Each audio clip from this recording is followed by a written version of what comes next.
ఇప్పుడే జీ5 app download చేయండి. చూడండి మీ ఫేవరెట్ టీవీ షోస్ ఎప్పుడైనా ఎక్కడైనా.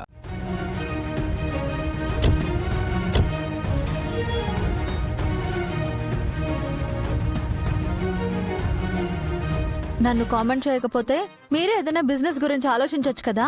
అదే కదండి, ఏ బిజినెస్ చేస్తే బాగుంటుందా అని ఆలోచిస్తున్నా. ఏంటమ్మా గౌరీ బిజినెస్ అంటున్నారు?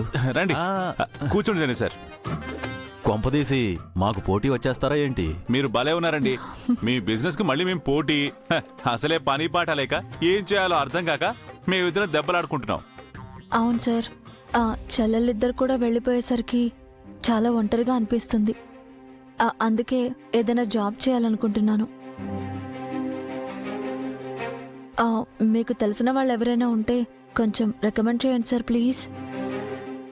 గౌరీ గారు, ఈ డొంక తిరుగుడంతా ఎందుకండి? వాళ్ళ కంపెనీలో ఒక ఉద్యోగం కావాలని డైరెక్ట్ గా అడిగేయచ్చు కదా. శంకర్ గారు, నేను జాబ్ గురించి మాట్లాడుతుంటే మీకేంటండి? చూడండి గౌరీ గారు, పరిచయాలను అడ్డం పెట్టుకుని ఆబ్లిగేషన్స్ అడగకూడదండి. దాన్ని అడ్వాంటేజ్ తీసుకోవడం అంటారు. అదే జెండే గారు నాకు ఉద్యోగం ఇస్తామని చెప్పమానండి, ఐ సెడ్ నో.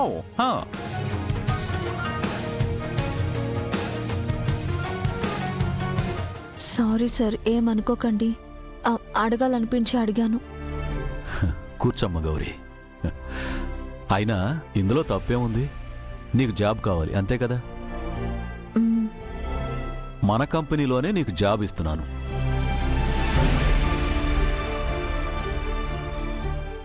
అసలు ఇచ్చేసాననుకో సార్. అవునమ్మా, కాకపోతే జీతం లేకుండా ఫ్రీగా చేయాలంట అంతే. మీకు ఓకే కదా? శంకర్ గారు, మీరు ఊరికే ఉండండి.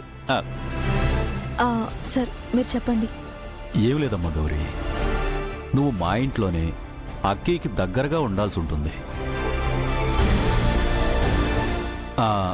వర్క్ రిలేటెడ్గానే, అది నీకు అభ్యంతరం లేకపోతేనే.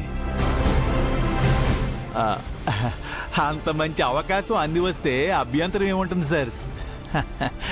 మేడం మీరు ఒప్పుకోండి మేడం.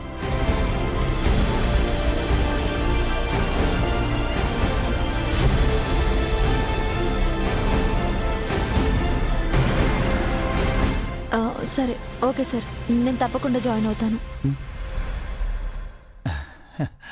ఇదేంటి, ఈయనేమో జాబ్ ఇచ్చేసాడు, ఈవిడేమో ఓకే అనేసింది. ఇప్పుడు నా పరిస్థితి ఏంటి? అనవసరంగా వాగేశానా? లేదంటే నాకు జాబ్ ఆఫర్ చేసేవాడేమో. ఒరే శంకర్, అవసరమా ఇవన్నీ నీకు? వెరీ గుడ్ అమ్మా. రేపే నీ కోసం కారు పంపిస్తాను, వచ్చి జాయిన్ అయిపో. Thank you so much sir. You are welcome అమ్మా. శంకర్, సండే గారు, ఆవిడకిచ్చిన ఆఫర్ లాంటివి మనకొద్దు, మనం యాక్సెప్ట్ చేయలేము. అలాంటిదేం లేదు శంకర్. ఇలా వెళ్తూ వెళ్తూ పలకరించి వెళ్దామని వచ్చాను. ఉంటాను. Okay sir. సార్ నేను సార్ని పంపించేసి వస్తాను. ఓకే బాబాయ్. ఏమండోయ్, మీలాగా నాకు కకృతుండదు. Royal, always royal. Shankar garu, మీ నోరు ఎంత పవర్ఫుల్ అండి. అక్కి వాళ్ళతో బంగళాలో ఉందాం అన్నారో లేదో, అలా నాకు ఆఫర్ వచ్చేసింది. మిమ్మల్ని నమ్ముకుని జ్యోతిష్యం కూడా చెప్పించొచ్చు. మీరు కొంచెం కాన్సన్ట్రేట్ చేయండి, సిటీలో #1 ఆస్ట్రాలజీ గురువైపోతారు. అంటే ఏంటండి మీ ఉద్దేశం? మీకు ఉద్యోగం వచ్చింది, నాకు రాలేదు కాబట్టి నేను ఏ చెట్టు కిందో కూర్చొని జ్యోతిష్యం చెప్పుకోమంటారు, అంతే కదా? అన్నిటికీ పెడార్థాలు తీస్తారేంటి? యాదగిరి, గౌరీనైతే నేను ఒప్పించాను. శంకర్ని ఒప్పించి తీసుకొచ్చే బాధ్యత మాత్రం నీదే. అది కాదు సార్, శంకర్ సార్ కూడా జాబ్ ఆఫర్ చేయాల్సింది సార్. లేదు యాదగిరి, ఇప్పుడు ఆఫర్ చేస్తే గౌరీ ముందు తక్కువైపోతానని డెఫినెట్గా నో చెప్పేవాడు. అందుకే గౌరీకి ఫస్ట్ ఆఫర్ చేశాను. ఇప్పుడు గౌరీ దూరం అవుతుందన్న ఆలోచనతో సఫర్ అయిన తర్వాత ఓకే చేస్తాడు. ఆర్య సంగతి నాకు తెలుసు కదా. అర్థమైంది సార్, ఇక నేను చూసుకుంటాను. ఆ సీతారాములను వనవాసం తర్వాత అయోధ్యకు ఆహ్వానించినంత ఘనంగా మనం మన అనురాధ ఆర్యవర్ధన్ సార్లను ఆహ్వానిద్దాం. అలాగే యాదగిరి, నేను ఈ గుడ్ న్యూస్ని అకీకి చెప్పాలి. వెళ్ళొస్తాను. వెళ్ళండి సార్.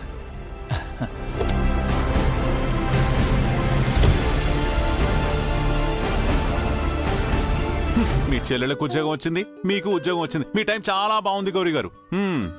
ఆ సంతోషపడుతున్నారా లేదా అసూయపడుతున్నారా?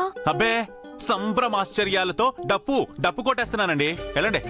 హ, నా గురించి ఎవ్వరూ ఆలోచించనక్కర్లేదు. వెళ్ళిపోండి, అందరూ వెళ్ళిపోండి. Gauri madam, congratulations. Thank you uncle. ఇక మీరు లగేజ్ సర్దేసుకోండి. కొత్త ఉద్యోగం, కొత్త ఇల్లు. అవును బాబాయ్, అందుకే కొత్త ఉద్యోగం కొత్త ఇల్లు కాబట్టే పాత ఫ్రెండ్షిప్ వదిలేసి పోతున్నారు. పోండి. అబ్బా ఏంటండి మీ బాధ? నా ఉద్యోగం నేను చేసుకోక మీకు వండి పెట్టుకుంటూ కూర్చోడానికి నేనేమైనా మీ పెళ్ళాన్నా? ఈ మాట కూడా త్వరలోనే నిజం అవుతుంది. అబ్బా మీతో ఈ గొడవ ఎప్పుడు ఉండేదేలే. ఈ గుడ్ న్యూస్ అర్జెంటుగా నా చెల్లెలకు చెప్పాలి. వెళ్ళండి, ఇంకెందుకు ఆలస్యం? శంకర్ సార్, మేడం వెళ్ళిపోయాక మీరు మాత్రం ఒంటరిగా ఇక్కడ ఏం చేస్తారు? జెండే సార్ని మీరు కూడా ఒక జాబ్ అడగండి. అప్పుడు మీరు కూడా ఎంచక్కా బాబాయ్. Job. No no no no no, అసలు రికమెండేషన్ తో ఉద్యోగాలు వద్దనందుకే కదా నేను నా తమ్ముళ్ళకి దూరం అయిపోయాను. ఆ, ఆ, అలాంటిది నా ఉద్యోగం కోసం నన్నే రికమెండేషన్ అడగమంటావా? అలా అడిగితే నా సిద్ధాంతాలు, నా పద్ధతులు, నా గొప్పతనాలు ఇవన్నీ ఏమైపోవాలి? No no no no no, అలాంటి పనులు నేను ఎప్పటికీ చేయలేను. సార్, ఇప్పుడు నో నో అనే అంటారు. తర్వాత మీరే ఎస్ ఎస్ అంటూ గౌరీ మేడంతో కలిసి మరీ వస్తారు. అయినో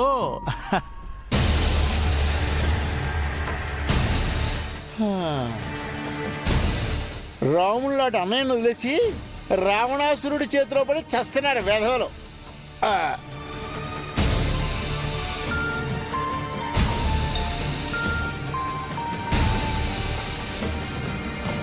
చెప్పు, ఏంటి ఉదయం నుంచి కాల్స్ మీద కాల్స్ చేస్తున్నావు? ఏం చేయమంటావు పార్ట్నర్? ఆ శంకర్ తమ్ముళ్ళు ఇద్దరు నా ప్రాణాలు తీసేస్తున్నారు. ఏంటంటే వాళ్ళ బాధ? బిజినెస్ పార్ట్నర్స్ కదా, ఆఫీసుకు పిలిపించి బిజినెస్ అప్పచెప్పారంట. పని లేకుండా ఖాళీగా కూర్చోలేమని పెద్ద గొడవ. వాళ్ళ మొహాలకి బిజినెస్ పార్ట్నర్స్ గా ఫీల్ అవుతున్నారా? Foot path fellows.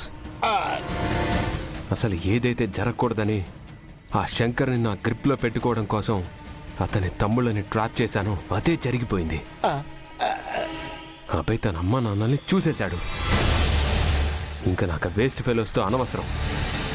పోతే పొమ్మని చెప్పు. అమ్మమ్మమ్మమ్మమ్మ, అంత మాట అనకు పార్ట్నర్. వీళ్ళని ఒకేసారి రోడ్డును పడేస్తే మనకే డేంజరు. నేరుగా వచ్చి అభయ్కే కంప్లైంట్ చేసినా చేస్తారు. కాబట్టి మెల్లగా వదిలించుకుందాం. కరెక్టే. వాళ్ళు నాకు శత్రువులు కాకుండా నాకు యూజ్ అయ్యేలా ఎలా వాడుకోవాలో నాకు తెలుసు. నేనొచ్చి మాట్లాడతాను. అంటే వాళ్ళని ఇంకా వాడతావా పార్ట్నర్? ఎలా? అది నీకే తెలుస్తుందిలే, వెయిట్.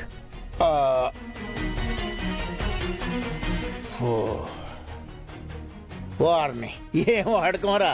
చెరుకు రసం పిండినట్టు పిండి పిప్పి తీసి అవతల పడేస్తావా? చచ్చారు వెధవలు. జీ5 యాప్ డౌన్లోడ్ చేసి అన్ని ఎపిసోడ్స్ పూర్తి ఉచితంగా చూడండి.